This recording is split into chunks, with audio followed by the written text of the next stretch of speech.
सभी मेरे प्यारे व्यूअर्स का वेलकम है YED की एडिटोरियल क्लास में, जहां पे आप मेरे साथ द हिंदू के आर्टिकल्स को ना केवल ट्रांसलेट करते हैं बल्कि हर लाइन में से ग्रामर और वोकैब को अलग लेके समझते हैं। आज उसी खास अंदाज के अंदर ग्रामर, वोकैब और कॉम्प्रिहेंशन को एक साथ लेकर के हम करेंगे सुबह का फर्स्ट एडिटोरियल। अब जो भी आप मेरे साथ सीखोगे ना, आप करोगे इस क्विज़ पे अप्लाई। मैं हर रोज़ आपको इसीलिए दिखाता हूँ पहले इस क्विज़ को, ताकि आपको मालूम चले आपकी अंडरस्टैंडिंग में कितने गैप्स हैं। सभी लोग इसको अटेम्प्ट करें, कमेंट सेक्शन में डालें। वीडियो के लास्ट में हम इस क्विज़ को करने वाले हैं लाइव सॉल्यूशन। शुरू करें क्लास को। चलिए आइए कुछ नया सीखते हैं।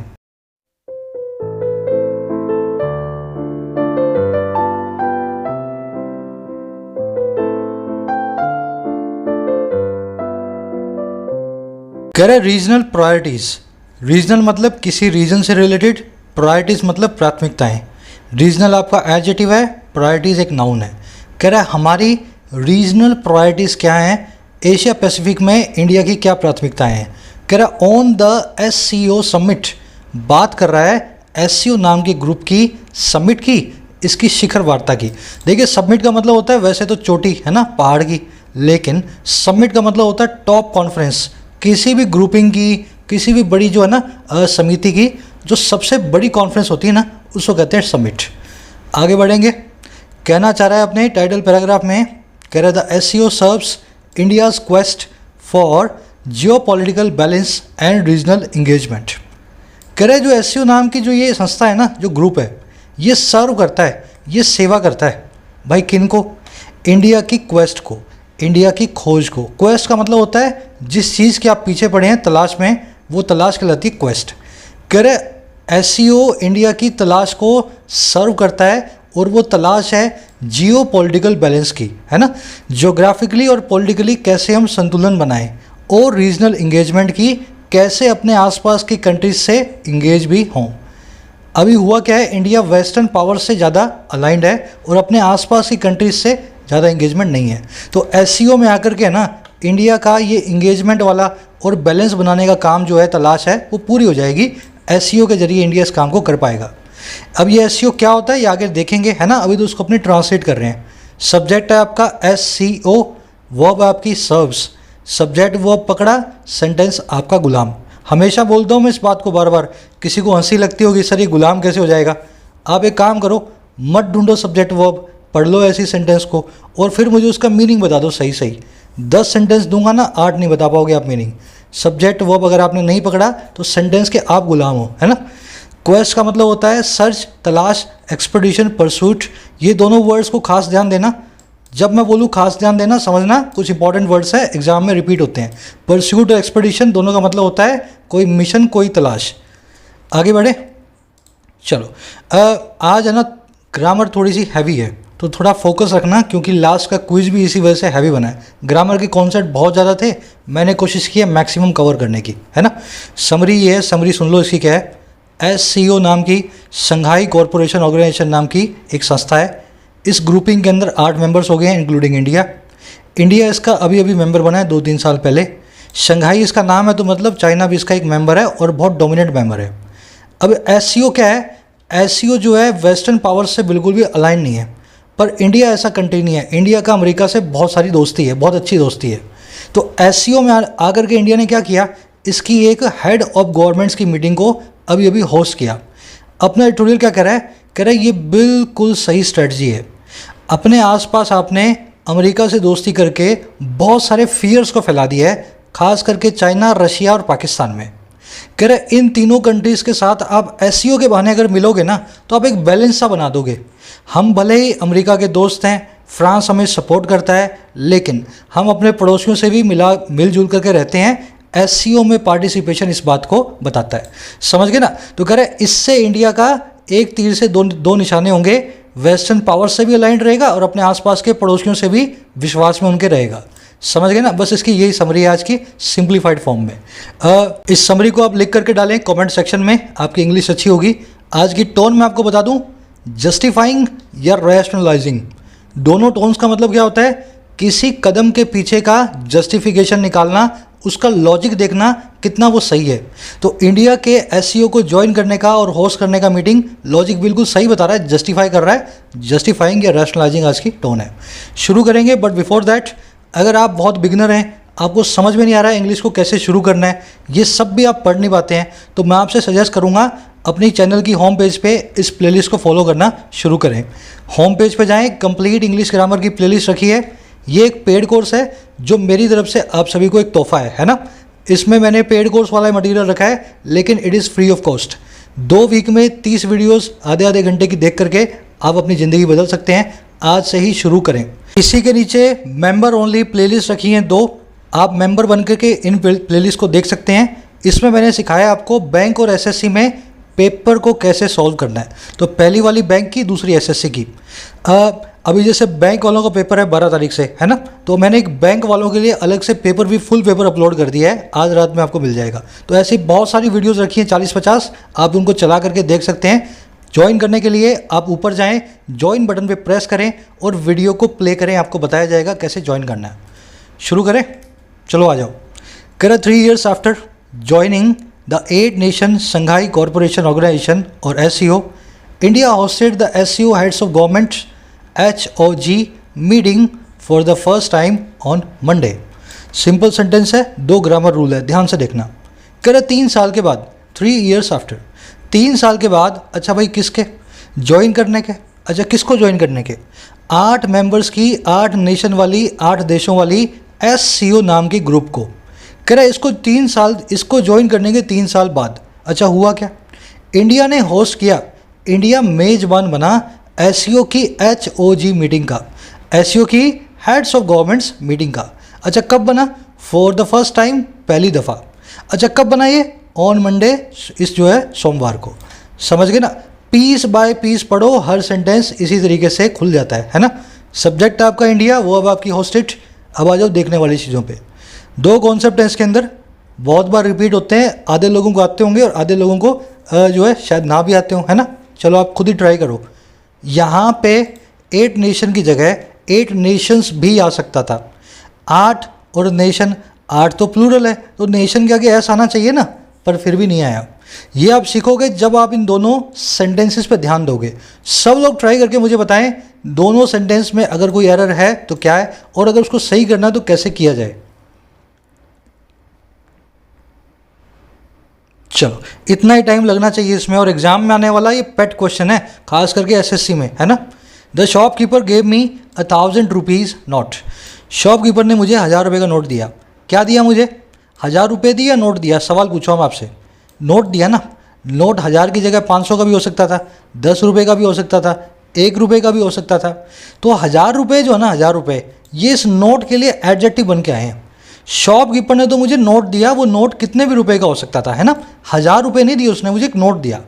अगर 1000 रुपये इस नोट के लिए एडजेक्टिव है तो याद रख लो, एडजेक्टिव के आगे कभी भी एस नहीं लगेगा।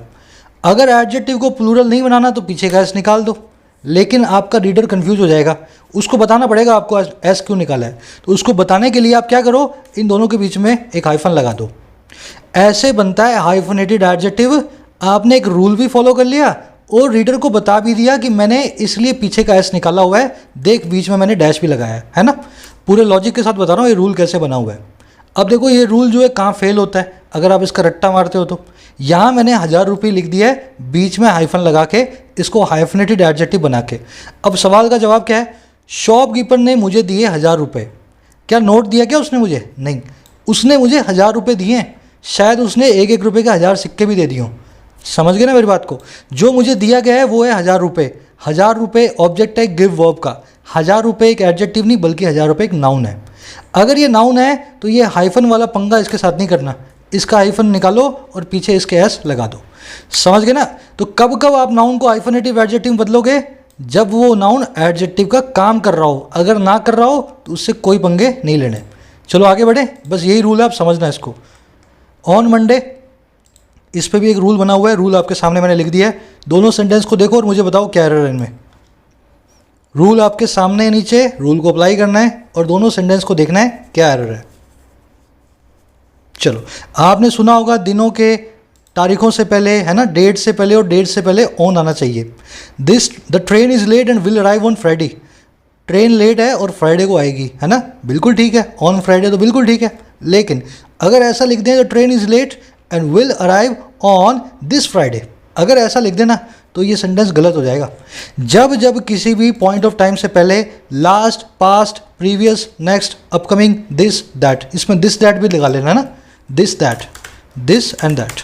अगर कभी भी ऐसा आ जाए उस केस के अंदर अब पॉइंट ऑफ टाइम से पहले कोई प्रेपोजिशन यूज़ नहीं करेंगे। अब देखो यहाँ दिस आ गया ना, यहाँ लास्ट भी आ सकता था, अब तो विल की बात है तो लास्ट तो आएगा नहीं, है ना, नेक्स्ट आ सकता है, अपकमिंग आ सकता है या दिस आ सकता है। तो इस केस में मुझे यहाँ पे इस ऑन को निकाल देना, समझ गए। अगर ये वर्ड्स किसी भी पॉइंट ऑफ टाइम से पढ़ जाएं, किसी भी दिन से पहले, किसी भी वार से पहले, आपको प्रेपोजिशन यूज़ नहीं करनी है। चलो आगे बढ़ते हैं। मैं कोशिश ये करता हूँ कि जितने भी ग्रामर रूल्स हैं ना उनको बार बार रिपीट करूँ। आपको रिपीट करने के चक्कर में क्या होता है, नए लोग सीख जाते हैं, है ना, और आपका रिवीजन हो जाता है। कह रहे the focus of the 66 point joint communique at the end of the virtual conference was in developing a plan of priority practical measures for 2021 to overcome the socio-economic, financial and food consequences of COVID-19 in the region। कह रहे जो focus था, जो subject भी है sentence का focus, कह रहे जो फोकस था ना इस 66 पॉइंट के जॉइंट कम्युनिके का। कम्युनिके क्या होता है, किसी भी मीटिंग के बाद में जो जॉइंट स्टेटमेंट होती है ना, सभी मेंबर्स बोल करके या लिख करके बताते हैं कि हमने इस मीटिंग में ये काम किया, है ना, उसको बोलते हैं कम्युनिके। एक फॉरेन वर्ड है। कह रहे जो फोकस था इस 66 पॉइंट के कम्युनिके का, एंड में इस वर्चुअल कॉन्फ्रेंस के, वर्चुअल कॉन्फ्रेंस थी ये, इंटरनेट पे हुई है। कह रहे ये फोकस था वॉज डेवलप करना एक plan of priority practical measures को, एक ऐसे प्लान को जिसमें प्रैक्टिकेबिलिटी भी हो और प्रायोरिटी भी हो, है ना।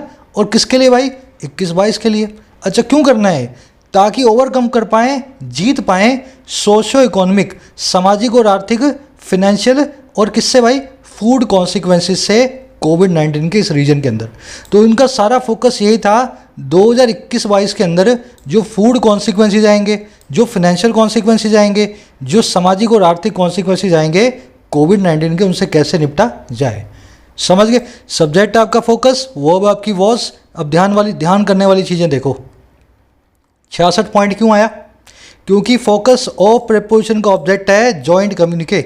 ये 66 पॉइंट का भी हो सकता था, ये 166 पॉइंट का भी हो सकता था। यहाँ पे ये एक एडजेक्टिव है, इसलिए पीछे एस नहीं लगा और बीच में हाइफन लगा है। बार बार आप देखोगे ना ऐसे ही ये रूल रिपीट होगा। अच्छा कॉन्सिक्वेंस आप जानते हैं, रिजल्ट या आउटकम या नतीजा इज कॉल्ड कॉन्सिक्वेंस। कम्युनिके देख लेना, एक फॉरेन वर्ड है, ज़्यादा इंपॉर्टेंट नहीं है, बहुत कम देखोगे इसको आप। कह रहे मेंबर्स, आगे बढ़ रहे हैं, members committed to strengthening multilateralism and the UN Charter while welcoming the fact that the grouping is now being seen as an influential and responsible participant in the modern style of international relations। कह रहे इन members ने commit किया, इन members ने पूरा वादा किया। Commit करना मतलब किसी से वादा करना। तो उन्होंने कमिट किया कि ये स्ट्रेंथन करेंगे, मजबूत बनाएंगे। और किसको बनाएंगे भाई, मल्टीलेटरलिज्म को। मल्टीलेटरलिज्म आप जानते हैं जिसमें बहुत सारे लेटरल हो, पक्षों।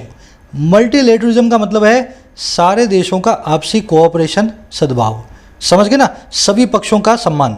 कह रहे मेंबर्स ने कमिट कर दिया कि भाई हम सबकी इज्जत करेंगे, मल्टीलेटरलिज्म को स्ट्रेंथन करेंगे। और किसको, यूएन के चार्टर को, संयुक्त राष्ट्र संघ के जो दिशा निर्देश है उनको समझ लो ना, चार्टर को। अच्छा ये काम किया कैसे इन्होंने, वेलकम करते हुए, स्वागत करते हुए इस फैक्ट का कि ये जो ग्रुपिंग है अब पैसिव वॉइस में देखी जाती है, इज नाउ बीइंग सीन। अब ये ग्रुपिंग देखी जा रही है। कैसे देखी जा रही है, एक बहुत ही प्रभावी और जिम्मेदार पार्टिसिपेंट के तौर पे। अच्छा किसके अंदर ये पार्टिसिपेंट, आज के मॉडर्न सिस्टम में जो है अंतर्राष्ट्रीय संबंधों का, इंटरनेशनल रिलेशंस का। तो मेंबर्स ने क्या बोला, हम आपस में मिलजुल कर रहेंगे, मल्टीलेटरलिज्म को सम्मान करेंगे, यूएन चार्टर को फॉलो करेंगे, ये हम करते हैं वादा। लेकिन जब ये वादा हम कर रहे हैं ना, उसी वक्त साइमल्टेनियसली हम वेलकम कर रहे हैं इस फैक्ट को कि ये ग्रुपिंग को आज दुनिया भर में एक जिम्मेदार और इन्फ्लुएंशियल ग्रुपिंग के तौर पे देखा जाता है। समझ गए ना। अब इसमें देखने वाली चीज़ क्या है, प्रेजेंट पार्टिसिपल साइमल्टेनियस एक्शन। देखो मैं बहुत बार बताता नहीं हूँ क्योंकि मुझे लगता है कि ज़्यादातर लोग जानते होंगे, लेकिन मुझे बताना चाहिए एक्चुअल में ना, बहुत लोग नए आते हैं। यहाँ पे ये वर्ब की आईएनजी फॉर्म है ना, साइमल्टेनियस एक्शन को बता रही है। जब दो काम एक साथ होते हैं तो एक काम को अपने मेन वर्ब बनाते हैं, दूसरे काम को वर्ब की आईएनजी फॉर्म बनाते हैं। जैसे खाना खाते हुए मैं टीवी देख रहा था, तो अब देखो खाना भी खा रहा था और टीवी भी देख रहा था, तो एक काम को वर्ब की आईएनजी फॉर्म से लिख दो, दूसरे को मेन वर्ब बना दो। तो मैं बोलूँगा watching television I was having dinner, या having dinner I was watching television. ठीक है ना, दोनों ठीक है। बस यहाँ भी यही हुआ है, जब ये वेलकम कर रहे थे ना इस फैक्ट को, तभी इन्होंने कमिट भी कर दिया, तभी इन्होंने वादा भी कर दिया। दोनों काम साइमल्टेनियसली हुए। बाकी आप पार्टिसिपल वीडियो देखोगे ग्रामर कोर्स में तो वहाँ आपको अच्छे समझ में आ जाएगा। अब इसमें देखने वाली चीज़ स्ट्रेंथन करना। अच्छा आपसे ही पूछता हूँ मैं, हर रोज़ एक नया बंदा आता है, बोलता है सर टू के बाद में वर्ब की फर्स्ट फॉर्म आती है या आईएनजी क्यों आई है। कल भी हमने इस कॉन्सेप्ट को किया था, फिर आज दोहराएंगे। सब लोग मुझे बताएं यहाँ पे कमिटेड टू के बाद में स्ट्रेंथन क्यों नहीं लिखा। टू के बाद में ऐसी कौन सी मजबूरी आन पड़ी कि हमें वर्ब की आईएनजी फॉर्म को यूज़ करना पड़ा, है ना। कोशिश करो आप एक बार अपने दिमाग में, फिर रूल मैं आपको दिखा रहा हूँ। चलो फाइनली आप अपने दिमाग में प्रॉब्लम का सोल्यूशन निकाल लो, है ना। ये सोल्यूशन है आपके सामने, इसका स्क्रीनशॉट ले लो। अगर ये फ्रेज आपको दिख जाए, कितने हैं 21 हैं 22 हैं देख लेना, है ना, 20 या 21 या 22 जितने भी हैं। अगर ये फ्रेज तुम्हें दिख जाए, इनमें सबके लास्ट में टू आ भी रहा है, अगर ये फ्रेज तुम्हें दिख जाए, इसके बाद में कभी भी वर्ब की फर्स्ट फॉर्म मत लगा के आना, ठीक है। स्क्रीनशॉट ले लो इनका। ये सभी फ्रेज वो फ्रेज हैं जिनमें टू एक प्रेपोजिशन है, ये इन्फिनेटिव का पार्ट नहीं है। इसके बाद में अगर आएगा या तो नाउन आएगा या प्रोनाउन आएगा या फिर आएगी वर्ब की आईएनजी फॉर्म। तो looking forward to meet you, अगर ऐसा लिख दूँ ना टू मीट यू, तो सेंटेंस गलत है, क्योंकि टू प्रेपोजिशन है, इसके बाद में वर्ब नहीं आ सकती। अगर आएगी तो टू मीटिंग यू, समझ गए ना। तो सबका यही माजरा है, सबका इनका यही चक्कर है। आप एक काम करो, स्क्रीनशॉट ले लो इनका बढ़िया सा, याद करा करो इनको, 2 बार देखा करो दिन में, याद हो जाएंगे आपको सारे के सारे। चलो आगे बढ़े, आज के क्विज में सारे के सारे यूज़ होंगे, है ना।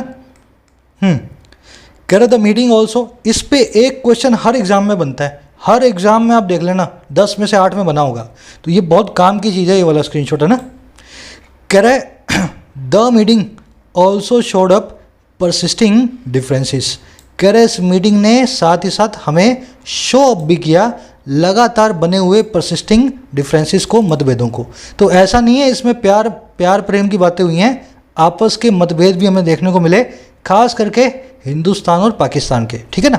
परसिस्टिंग मतलब लॉन्ग लास्टिंग हो, जो बहुत लंबे वक्त से चल रहा हो, रिमेनिंग हो, है ना, उसको कहते हैं परसिस्टिंग। कर although the HOG council consist of the prime ministers of all SCO countries, neither PM Narendra Modi nor prime minister PM Imran Khan attended the meet. इतना ही पढ़ो फिर आगे बढ़ेंगे, लंबा सेंटेंस है। कह रहा हालांकि HGO की जो काउंसिल है ना वो मिल करके बनी है, कंसिस्ट ऑफ है वो। अच्छा किन से बनी है भाई, प्राइम मिनिस्टर से सभी SCO कंट्रीज़ के।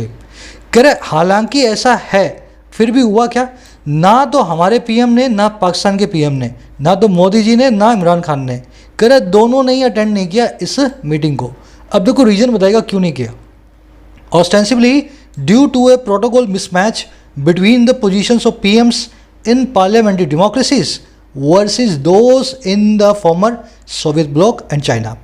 कह रहे ये इसलिए हुआ कारण से, जाहिर तौर पे, ostensibly मतलब जाहिर तौर पे, ड्यू टू कारण से, एक प्रोटोकॉल मिसमैच के। प्रोटोकॉल होता है किसी काम को करने का तरीका, मिसमैच होता है आपसी में मेल ना खाना। तो एक काम को करने के तरीके में मेल नहीं खाया। अब किसके किसके बीच में ये हुआ है, पोजीशन जो होती है PM की पार्लियामेंट्री डेमोक्रेसीज में, हमारी और पाकिस्तान जैसी डेमोक्रेसी में, और किसके सामने, उनके सामने जो है फॉर्मर सोवियत ब्लॉक की और चाइना की। देखो सेंटेंस में आपको ये समझा देता हूँ, लास्ट वाला आपको इसके GK में जाना पड़ेगा थोड़ा सा, है ना। मैं आपको एक बार ट्रांसलेट करता हूँ। हुआ क्या है, हमारे यहाँ पे PM जो है ना पार्लियामेंट्री डेमोक्रेसीज में बहुत बड़ा आदमी होता है, जैसे इंडिया में या पाकिस्तान में प्रेसिडेंट ये है जो PM के जितने जो है ना पावरफुल नहीं होते, है ना। इंडिया पाकिस्तान में प्रेसिडेंट इतना पावरफुल नहीं होता।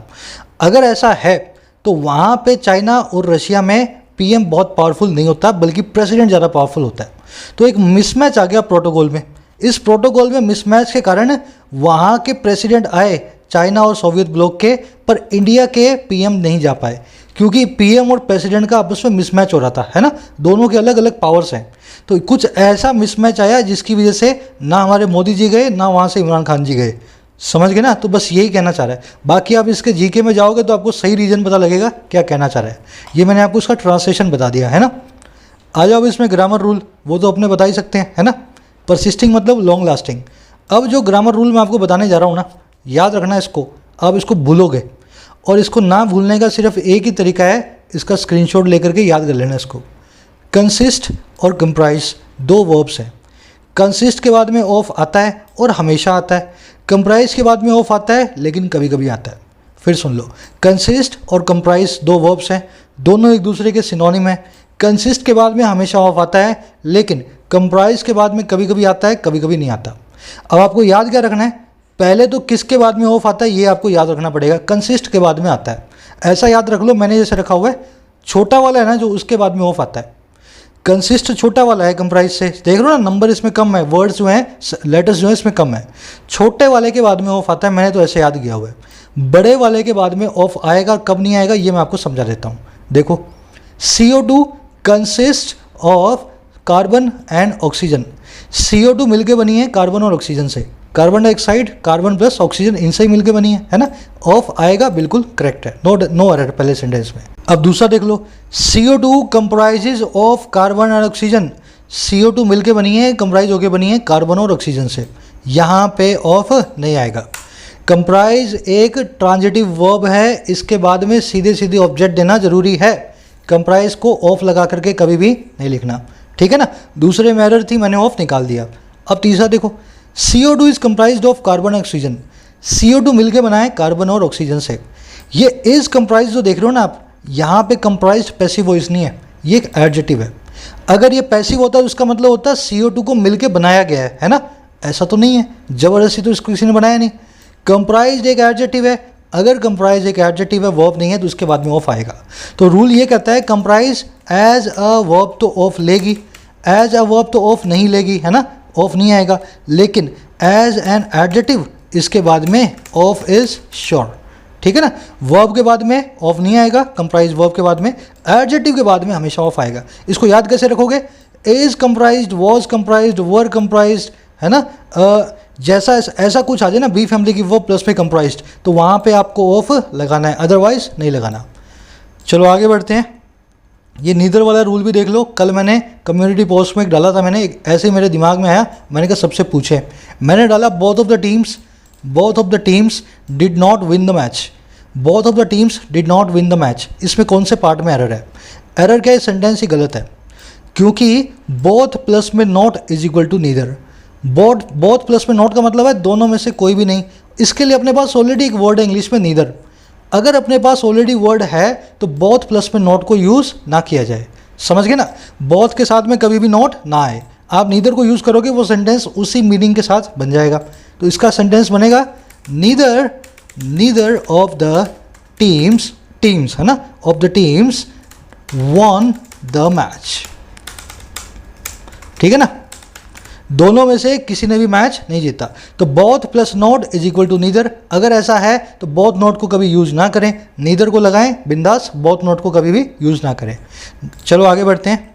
कह रहा था मैं आज ग्रामर थोड़ी सी ज़्यादा है ना, वास्तव में बहुत ज़्यादा है इसमें।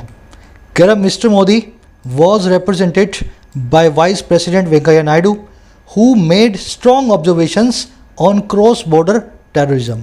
ही called it the SCO regions biggest challenge in comments aimed at Pakistan. कह रहा मोदी जी रिप्रेजेंट हुए थे, इनका नुमाइंदा बना, इनका प्रतिनिधि बना हमारे वाइस प्रेसिडेंट साहब मिस्टर नायडू, जिन्होंने बनाया बहुत ही स्ट्रॉन्ग ऑब्जर्वेशन को। व्हेन यू मेक ऑब्जर्वेशन, आप किसी चीज़ को सबके सामने रखते हैं। जिन्होंने बहुत स्ट्रांगली ऑब्जर्व किया, किस पे ऑब्जर्व किया उन्होंने? क्रॉस बॉर्डर टेररिज्म पे। ये आप जानते हैं, बताने की जरूरत नहीं है। कह रहा और इन्होंने कॉल किया इसको SCO रीजन का सबसे बड़ा चुनौती, और ऐसे कमेंट्स में जो पूरी तरह से निशाना लगाए हुए थे पाकिस्तान पे। तो ऐसा हुआ, मोदी जी की जगह पे नायडू साहब गए और पाकिस्तान पे इन्होंने निशाना साधा। जाएगा पाकिस्तान ने क्या किया? कह रहा Pakistan representative to spoke of the need to combat what she called state terrorism in disputed areas. In reference to J&K। कह रहा पाकिस्तान की जो नुमाइंदी थी उन्होंने भी बात की उस ज़रूरत की जो थी कॉम्बैट करने की, और जिसको उन्होंने कहा स्टेट टेररिज्म। एक महिला थी, ये शी लिखा ना, तो एक लेडी थी। और कहाँ पे है स्टेट टेररिज्म? उस डिस्प्यूटेड एरियाज़ में, उस विवादास्पद जो है क्षेत्रों में। और ये रेफरेंस दिया गया जम्मू और कश्मीर का, J&K का। तो इधर से इन्होंने अपना रो दिया, उधर से उन्होंने अपना रो दिया। दोनों ने एक इकोनॉमिक फोरम पे टेररिज्म की बात कर दी। समझ गए ना? समझ गए होंगे, इसको रिपीट करने की जरूरत नहीं है, सिंपल सेंटेंस है। कर the SCO is a rare forum where India Pakistan troops take part in joint exercises under the regional anti terror structure, although it would seem the two countries have come no closure on the issue. कह रहा है SCO एक rare forum है। SCO अपने आप में एक बहुत ही खास फोरम है, एक खास मंच है, जहाँ पे इंडिया पाकिस्तान की ट्रूप्स जो है ना पार्ट करती हैं, दोनों के फौजी टेक पार्ट करते हैं, भागीदारी करते हैं जॉइंट एक्सरसाइज में। और कहाँ पे? Under the regional anti terror structure में। कह रहा हालांकि ये दिखाई देगा, इट वुड सीम, ऐसा लग सकता है या दिख सकता है कि दोनों कंट्रियां बिल्कुल भी नज़दीक नहीं आई हैं इस इशू पे। सिर्फ SCO की जगह पे ही दोनों कंट्रियों की फौजें आपस में मिलती हैं बिना गोली चलाए। फिर भी आज तक दोनों कंट्रीज़ एंटी टेरर के ऊपर, किसी इशू के ऊपर एक दूसरे के क्लोज नहीं आए। ये कहते हैं कि तुम करते हो, वो कहते हैं कि तुम करते हो। आ जाओ सेंटेंस में देखने वाली चीज़ें। किसी का मुझसे सवाल था, सर ये चलो एक काम करो, आपके पास 5 नाउन्स हैं, बहुत ही प्यारे से नाउन है, भोले भाले से नाउन है। आप इनको मुझे बताओगे क्या ये सिंगुलर है या प्लूरल है। 5 सेकंड लगने चाहिए आपको। पांचों नाउन सिंगुलर या प्लूरल? चलो सिंपल सा है कॉन्सेप्ट। फोरम, स्टेडियम, डेडम, डेंडम, बैक्टीरियम, जिसके लास्ट में UMI वो सिंगुलर होता है। अगर इनका सिंगुलर से प्लूरल बनाना है तो आप बनाएंगे फोरम का UM निकाल दो फोरा, स्टेडियम का UM निकाल दो स्टेडिया, डेटम का UM निकाल दो डेटा, अडेंडम का अडेंडा, और बैक्टीरियम का बैक्टीरिया। समझ गए ना? सिंपल सा कॉन्सेप्ट है। अब मेरे से सवाल ही आया, सर हमने कहीं पढ़ा है फोरम्स भी होता है। फिर एक किसी का आया, सर हमने कहीं पढ़ा है स्टेडियम्स भी होता है। होता होगा, आपको स्टैंडर्ड इंग्लिश में क्या बताया गया है, ऐसे ही सिंगुलर और प्लूरल बनते हैं। स्टेडियम्स नाम का वर्ड भी इंग्लिश में होता है, गलत नहीं है। फोरम्स नाम का वर्ड भी इंग्लिश में होता है, गलत नहीं है। लेकिन डेटम्स नाम का वर्ड नहीं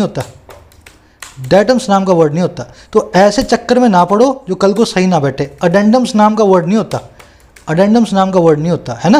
तो ऐसे चक्कर में मत पड़ो, जैसा बताया वैसे याद कर लो ना। फोरा, स्टेडिया, डेटा, डेंडा और बैक्टीरिया। स्टेडियम्स के चक्कर में पड़ोगे, अगर एग्जामिनर आपसे स्टेडिया करवाना चाह रहा है ना, तो आप उससे कैसे बहस करोगे कि स्टेडियम नाम का वर्ड होता है, सर हमने तो पढ़ा था, है ना? स्टैंडर्ड यही है, UM से सिंगुलर, A से प्लूरल। चलो आगे बढ़ते हैं। हाँ, कह रहा है neither statement on terrorism was reflected in the final joint statement which focused on trade and economic issues. कह रहा है कोई भी स्टेटमेंट जो है ना आतंकवाद पे रिफ्लेक्ट नहीं हुई, दोनों ही स्टेटमेंट को जगह नहीं मिली फाइनल जॉइंट कम्युनिके में, फाइनल जॉइंट स्टेटमेंट में, जो कि पूरी तरह से फोकस करती थी व्यापारिक और आर्थिक मुद्दों पे, है ना? तो एक व्यापारिक मंच है, यहाँ पे टेररिज्म की बात ही नहीं करनी चाहिए। तो इन दोनों की बातों को किसी ने खास तवज्जो दी नहीं फाइनल कम्युनिके में। यहाँ भी देख लो, नीदर इसलिए लगाया क्योंकि बोथ नोट आने वाला था, दोनों को तवज्जो नहीं मिली। Both the statements did not find a place, इसकी जगह मैंने बोथ नोट की जगह नीदर को यूज़ किया, है ना? कह रहा India also marked it's differences with China over the BRI by not joining other SCO members in a paragraph endorsing the BRI। कह रहे इंडिया ने इसे भी मार्क किया, किसको भाई? अपने डिफरेंसेस को, अपने मतभेदों को, चाइना के साथ BRI पे, बॉर्डर रोड इनिशिएटिव पे। और कैसे किया भाई? इन्होंने ज्वाइन ही नहीं किया SCO मेंबर्स को उस पैराग्राफ में जो एंडोर्स करता था BRI को। तो जब फाइनल स्टेटमेंट में BRI का पैराग्राफ आया, इंडिया वालों ने उस पैराग्राफ को सपोर्ट नहीं किया। इनके हिसाब से BRI गलत है ना, अपने हिसाब से। कह रहा mister Naidu made a pitch for transparent and trustworthy trade practices seen as a side bar aimed at China. कह रहा हमारे नायडू साहब ने, मिस्टर वाइस प्रेसिडेंट ने मेक किया एक पिच को, एक आवाज़ को उठाया, और किसके लिए? ट्रांसपेरेंट और ट्रस्टवर्दी ट्रेड प्रैक्टिसेस के लिए, पारदर्शी और भरोसेमंद व्यापारिक कामों के लिए, जिसको देखा जाएगा एक साइड बार की तरह जो एम्ड एट होगा चाइना के ऊपर। साइड बार का मतलब क्या होता है? Additional information. जब आप पेज उठा रहे हो ना, आप किसी बात को कर रहे हो, तो वो जो बात आपने की है ना, वो एक एडिशनल इन्फॉर्मेशन है चाइना के लिए, है ना। चाइना को उन्होंने एक साइड बार दिया है, एक एडिशनल इन्फॉर्मेशन दी है कि आपके ट्रेड प्रैक्टिसेस से हम संतुष्ट नहीं हैं। चलो आगे बढ़ते हैं। कह regardless of the differences the Modi government has consistently maintained the importance of the SCO grouping referred to as the Asian NATO, although it does not mandate security allowances. कह रहा है रिगार्डलेस, बिना रिगार्ड दिए, बिना तवज्जो दिए, रिगार्डलेस ऑफ या irrespective of, दोनों के बाद में ऑफ आता है ना। कह रहा बिना तवज्जो दिए डिफरेंसेस को, मतभेदों को, आपसी लड़ाइयों को। कह रहा मोदी साहब ने ना कंसिस्टेंटली मेंटेन किया है इंपॉर्टेंस को, और किसकी? SCO नाम के इस ग्रुप की, जिसको रिफ़र किया जा सकता है एशियन नेटो की तरह। हालांकि इसका कोई मैंडेट नहीं है, इसका कोई भी रूल नहीं है सिक्योरिटी अलायंसेस का। तो नेटो तो एक सिक्योरिटी अलायंस है ना। तो नेटो, एशियन नेटो बोला जाता है SCO को। मोदी साहब के कितने भी डिफरेंस हो पाकिस्तान और चाइना के साथ, लेकिन मोदी साहब यही बोलते हैं कि इसकी इंपॉर्टेंस में हमें पूरा विश्वास है, हम SCO का पार्टनर बने रहेंगे। समझ गए? Simple sentence. रिगार्डलेस ऑफ को नोट कर लेना, इसके बाद में ऑफ लगाना जरूरी होता है। Regardless of, irrespective of. कर the SCO is one of the few regional structures India is a part of now, given a decline in its engagement with SAARC, BBIN and the RCEP. कह रहा SCO जो है ना, सिर्फ थोड़ी सी, the few, उन थोड़ी सी रीजनल स्ट्रक्चर्स में से वन है, एक है जिसका इंडिया अभी पार्ट है। इंडिया आजकल एशिया की कोई बड़ी रीजनल स्ट्रक्चर का कोई बड़ा इंपॉर्टेंट पार्ट नहीं है। तो जो थोड़ी बहुत का पार्ट है ना, उन्हीं में से एक है SCO। कह रहा देखते हुए गिवन किस चीज़ को, उस डिक्लाइन को, उस गिरावट को जो इसकी इंगेजमेंट में आई है इस सार्क नाम के ग्रुप के साथ, BBI नाम के ग्रुप के साथ और RCEP नाम के ग्रुप के साथ।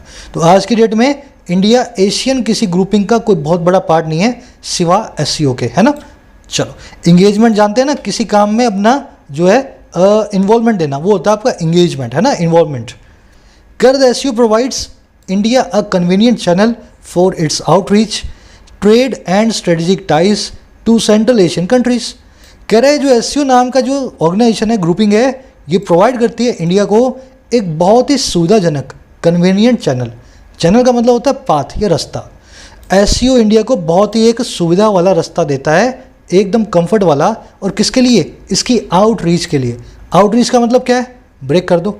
आउट मतलब बाहर, रीच मतलब पहुंचना, आगे से आगे लोगों को अप्रोच करना, है ना। आउटरीच करने का मतलब होता है लोगों तक पहुंचना, अपनी बात को रखना, उनसे रिलेशन बनाना। तो कह रहा है SCO बहुत अच्छा कन्वीनियंट चैनल देता है अपनी आउटरीच के लिए, जो होगी व्यापारिक और रणनीतिक रिश्तों की। और कहाँ तक होगी ये? दूसरी सेंट्रल एशियन जो है कंट्रीज तक। सेंट्रल एशिया की जितनी भी कंट्री है वहाँ तक SCO के जरिए हम जो है अच्छे से पहुँच पाएंगे, है ना। कह रहा it also it has afforded a platform when needed for bilateral discussions with the two countries India has the most tense ties with, China and Pakistan। कह रहा है इसने साथ ही साथ अफोर्ड भी कर दिया एक प्लेटफॉर्म को। अफोर्ड करने का मतलब है या तो किसी चीज़ के बोझ को सहना या किसी चीज़ को मुमकिन बनाना। इसको मैं खबरी भी करवाऊंगा, रुक जाओ 1-2 दिन, है ना। अफोर्ड का मतलब है किसी चीज़ को सहना या किसी चीज़ को मुमकिन बनाना। तो कह रहा है ये एक प्लेटफॉर्म को भी मुमकिन बनाता है। SCO एक मंच भी इंडिया को मुमकिन बना के देता है, जिसकी जब ज़रूरत पड़े, व्हेन नीडेड, और किसके लिए? बायलैटरल डिस्कशंस के लिए, दो तरफा बातचीत के लिए। और किनके साथ? दो कंट्रीज़ के साथ जिनके साथ इंडिया के सबसे कठोर रिश्ते हैं, टेंस टाइज हैं। कौन सी कंट्रीज़ हैं? एक तो चाइना, एक पाकिस्तान। तो अगर कल को जंग का माहौल आए तो इंडिया, चाइना और पाकिस्तान SCO के जरिए कम से कम बात कर सकते हैं, है ना। अब 8 नेशंस हैं तो सब पंचायती करेंगे, आपस में लड़ाई नहीं करने देंगे। समझ गए? चलो आगे बढ़ते हैं। फास्ट इसलिए प्रोसेस कर रहा हूँ, वहाँ मैं धीमा प्रोसेस करने लगूंगा जहाँ पे ज़रूरत होगी। सिंपल सेंटेंस फास्ट प्रोसेस करो, जहाँ हैवी होगा वहाँ ग्रामर रुक के समझाऊंगा, है ना। करो while the government has eschewed meetings with Pakistan for the last 5 years, it has used the SCO for talks with China, including this year amidst the LAC standoff, when Rajnath Singh and S. Jaishankar met their counterparts on the sidelines of the SCO meets। कह रहे जहाँ हमारी सरकार ने एश्यू कर दिया, बिल्कुल avoid किया, अबेंडन कर दिया मीटिंग्स को पाकिस्तान के साथ। और कब किया? पिछले 5 सालों से।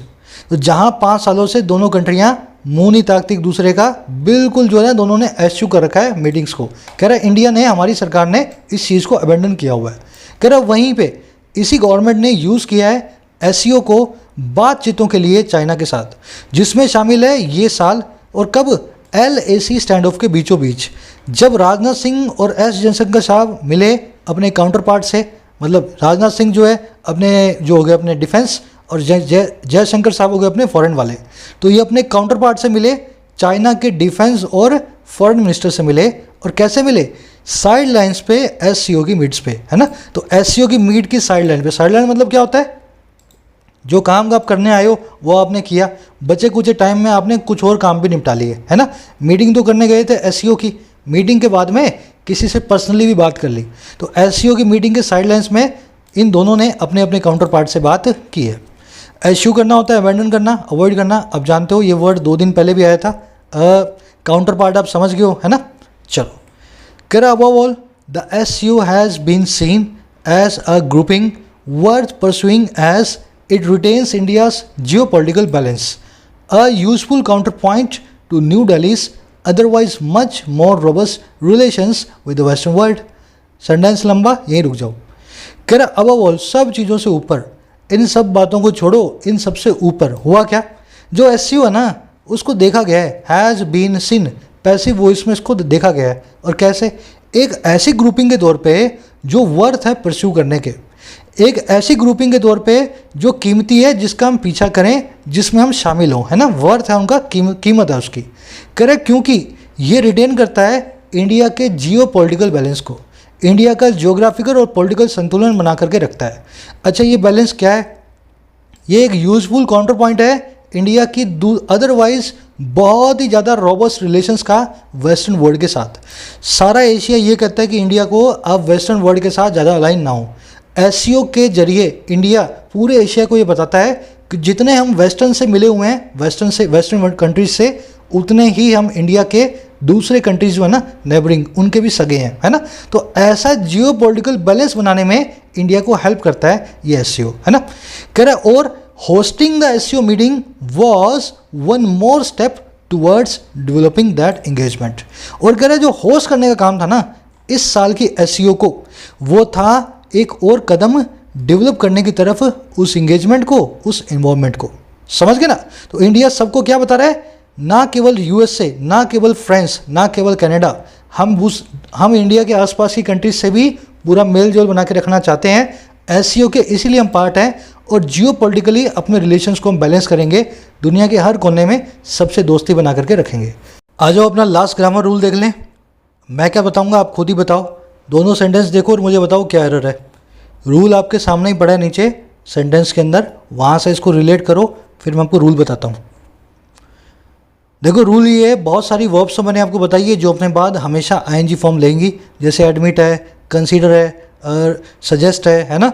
बहुत सारी है, डोंट माइंड है, डिटेस्ट है, लव है, प्रीफर है, हेट है। लेकिन कुछ एडजेक्टिव्स भी हैं जो अपने बाद हमेशा वर्ब की आईएनजी फॉर्म लेंगे। जैसे कि एक है नो यूज़, दूसरा है worth. It is no use to wish for the things you can't work for. करे बिल्कुल भी यूज़ का नहीं है, इट इज़ नो यूज़, बिल्कुल बेकार है विश करना उन चीज़ों के लिए जिनके लिए आप काम नहीं कर सकते। सारा दिन सोचो मैं तो बैंक पीओ, मैं तो इनकम टैक्स इंस्पेक्टर, किताब के हाथ लगाना नहीं। तो कह रहा अगर ऐसा नहीं कर सकते हो ना, तुम्हारे अंदर वो लगन ही नहीं है, तो बेकार का सोचा मत करो। It is no use to wish for the things, हकीकत है, सही बात है ना। अब सही बात क्या, यहाँ पे गलत बात होगी। नो यूज़ के बाद में टू विश लिख दिया, इसके बाद में हमेशा और हमेशा आएगा वर्ब की आईएनजी फॉर्म। 2 ही एडजेक्टिव हैं, ध्यान से रखना है इनको, नो यूज़ और वर्थ, है ना, 2 ही एडजेक्टिव्स हैं। तीसरा देखो, दूसरा सेंटेंस देखो, it is worth to wish for the things you have a fire to work for. कह रहे ये बिल्कुल वर्थ है, ये बिल्कुल सही है विश करना उन चीज़ों के लिए जिन पे काम करने की आपके अंदर आग है, आप में लगन है ना, तो जो विश करना है वो विश करो। आप सोचो मैं पीएम बनूंगा, कलेक्टर बनूंगा, आईपीएस बनूंगा, इंस्पेक्टर बनूंगा, जो बनना बन सकते हो, क्योंकि आप में फायर है, आप में लगन है। तो कह रहा है बिल्कुल वर्थ है, बिल्कुल कीमती है विश करना ऐसे इंसान के लिए। पर दिक्कत क्या है भाई, वर्थ के बाद में फिर से वर्ब की आईएनजी फॉर्म आती है, उड़ाओ इसको और इसकी जगह डाल दो विशिंग। ठीक है ना, याद रह जाएंगे। ये रूल बहुत बार पूछे हुए रूल्स हैं, नो यूज और वर्थ के बाद हमेशा वर्ब की आईएनजी फॉर्म। चलो आ जाओ अपने आज के क्विज पे।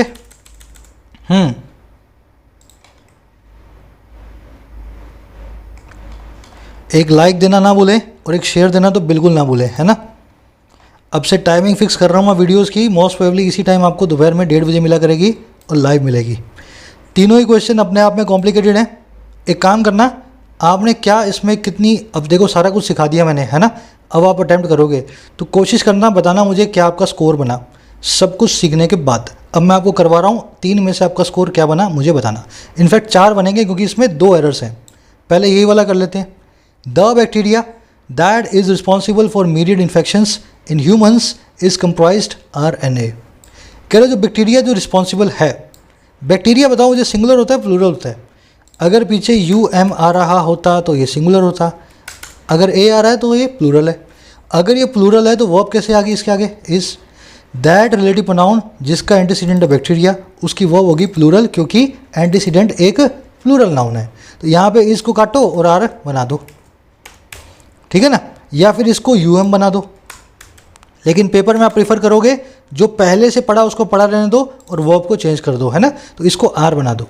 अगर देखो ये बैक्टीरिया जो कि रिस्पॉन्सिबल है बहुत इन्फेक्शंस के लिए इंसानों में, ये मिलके बना RNA से।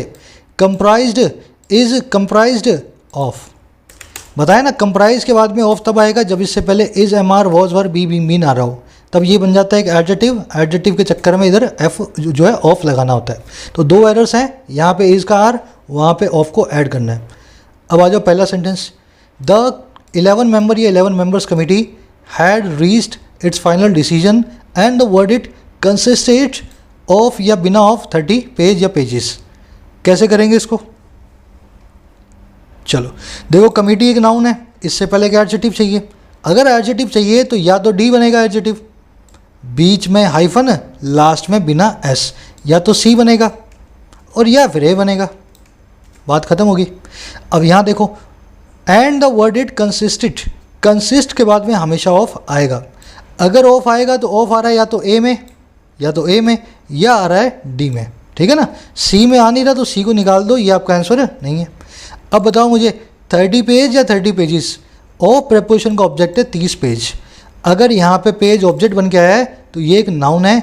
अगर ये नाउन है तो बीच में हाइफन लगाने की गलती मत करना। प्रेपोजिशन का ऑब्जेक्ट नाउन होता है और नाउन का हमेशा अपने आगे S लेगा अगर वो प्लूरल है तो इस केस में ऑफ 30 पेजेस करेक्ट आंसर है। समझ गए ना? D आपका करेक्ट आंसर है। थोड़ा कॉम्प्लिकेटेड बनाया मैंने पर अच्छा है ना, आपकी प्रैक्टिस हो जाएगी।